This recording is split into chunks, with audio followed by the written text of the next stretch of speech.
folks, MACT back, and I have I want to say it's going to be, let's see, a first gen, a 1.5, a 2, and a 2.5. So 4-part series on the history of the Ford Edge. We're going to start out with the first gen, starting with the 2007 model year, and all the development it went through, what its base pinnings are, and basically how the Ford Edge evolution occurred from the very start to the end, or as we know it as of now, which is coming up. That's right. So we're going to start out with the 2007 Ford Edge, and it has a lot of history that goes into it because it was not created in 2006 even.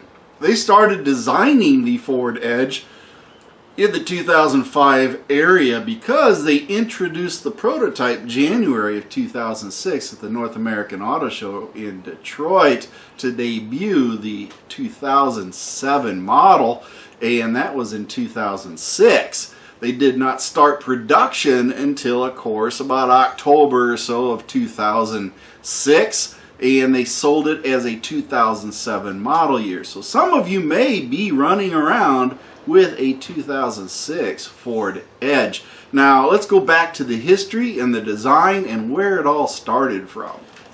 Now the 2007 Ford Edge was initially designed, and what Ford did is they went out, and since they had a real close relationship with Mazda and was making their Mazda 6 and the Ford Fusion, they decided to take some underpinnings from that, and they took the platform from the Mazda 6 Ford Fusion platform and they massaged the platform, and actually they shortened it up by a few inches, and then maybe like 4 or 5 inches shorter than the Fusion, but they did widen it out wider than the Mazda CX-9, or to the Mazda CX-9. So it is actually wider than the Freestyle, but you know, the CX-9 was put in there. So they ended up with like 75.8 inches wide. So they took that base platform, shortened it just a little bit, and widened it out to make the platform for the Ford Edge. Now keep in mind, its lineage is from the Mazda 6 and Ford Fusion platforms, because Ford was really tight at the hip at the Mazda plants too, so a lot of that is of course coming into play here. So they went ahead and did that design, and rumor has it that they went a step further in that they went and did a full digital design, which I think from what I was reading and researching was a first for Ford. They had never done a complete digital design of a vehicle until the Ford Edge, and this was what they said sped up the actual production of it and got things going. But this all started back in 2005 because they had the prototype on the floor in January 2006.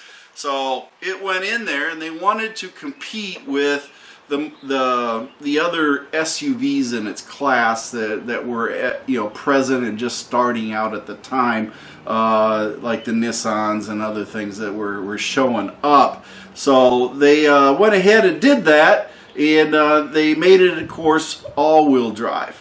Now that whole system there was implemented as with what they had on the Fusion platform also, and started doing the all-wheel drive. Now they did insert the 3.5 liter Duratec engine, and that was the base, that was the granddaddy of engines for Ford at that point for V6s.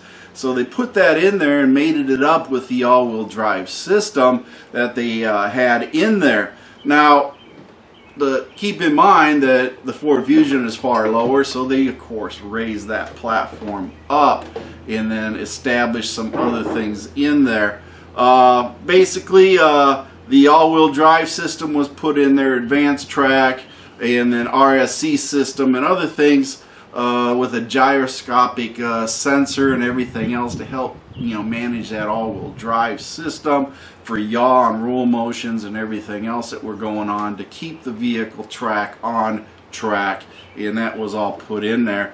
It has a 3.1 turns lock to lock. That's right, 3.1 turns lock to turn it, and then the rack and pinion power steering and everything that they had in there. Cylinders, the banks, of course, twin cams, 4 valves per cylinder. Everything else that was going in there that were in the freestyles, the 3.0 liter Duratec V6s. So they bumped up the power and everything on that, and it was creating at the time 265 horsepower with about 250 pound-feet of torque. So it definitely got them going, and nothing stellar. Okay, this thing was not a speed demon. 7.6 seconds to a quarter mile in 16 seconds at 87 miles an hour. So yeah, we're not a race car on this, but they did do a lot of things on that Ford Edge and the MKX. Now keep in mind, the models all started out basically at SE, SEL, and then they went in for the first year or so the SEL Plus. Now the SEL Plus was really their limited, but they hadn't called it a limited yet. So if you have an SEL Plus, that essentially was the limited package at that time, and they did make some changes there. Now the SEL Plus was a short-lived thing. It was around for 2007-ish through in 2008, eventually replaced as a limited in 2008.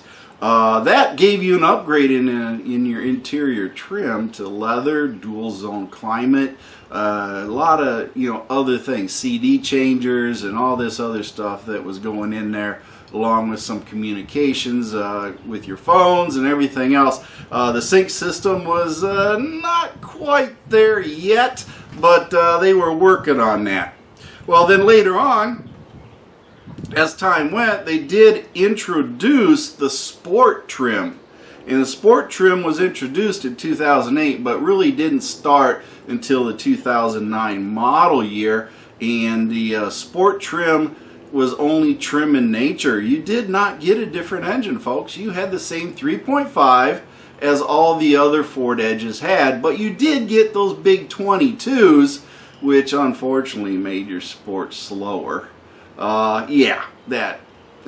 It's all about looks at that point, folks. It was not about speed. Those big wheels took a lot of horsepower to turn, and thus the sports of that year, 2009 and 10, were actually slower than a standard SE with 17-inch wheels. So go figure. But they did have the 60/40 folding seats, and center fold-down armrests they put in the back, and everything else. They really upgraded it. But its best notoriety occurred back in 2008 when 007 was driving a 2008 Ford Edge hybrid hydrogen Edge. That's right. Back far away, they were starting to dive into the hybrid things, and Ford was really pushing a lot for the hydrogen fuel cell and hybrid. They were thinking they're going to make the Ford Edge run 41 miles per gallon,